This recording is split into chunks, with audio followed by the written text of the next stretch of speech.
একটা বিষয় আমি ক্লিয়ার হই, শফিকের বয়স কত বর্তমানে? ওই 16-17। বান্ধবীকে নিয়ে এই বয়সে বেড়াতে গিয়েছে? ও যখন 13 বছর বয়স তখন থেকে ওই কালচার, এরকম কালচার ছিল। আজকে আপত্তিকর একটা ভিডিও, যে ভিডিওটা কেউ আশা করেনি, এরকম একটা ভিডিও দেখলাম, এই বিষয়টা নিয়ে কি বলবেন?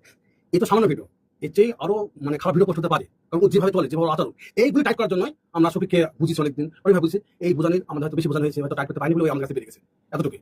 এইগুলো একটা চেষ্টা ভিডিও করতে যায়। পল্লিগ্রাম টিভি অনেক ফেমাস, আমরা তো অনেক দর্শক আছে দেখতে, ওদের সামনে শিখায় ওপেন এই ছবি শিখে চলবে না, বাবার টাকা খাচ্ছে, নাম নিয়ে টাকা খাচ্ছে, এই যে ডায়লগ, হ্যাঁ কোনো সিন করছে।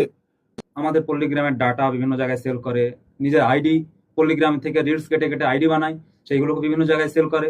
এই মানে এমন কোনো কাজ নেই, সে বিভিন্ন মেয়েদের সাথে সম্পর্কর কারণে সে দেখা যাচ্ছে যে সেই মেয়েগুলো ওখানে হোটেলে মানে আমরা শুনতেই থাকি কন্টিনিউ। এবার কি হয়েছে, এমন দিন আছে হঠাৎ ফোন আসছে আমার কাছে যে শফিক অমুক যায় মদ খেয়ে পড়ে আসছে। শুধু পল্লিগ্রাম মান সম্মান চলে যাবে, আমাদের মান সম্মান চলে যাবে, ছুটি গেছে এখানে রাত্রে গাড়ি করে তুলে নিয়ে বাড়িতে ভালোভাবে শুয়ে দিচ্ছে, বাপ বলেছে তুমি ছেলে কন্ট্রোল করো।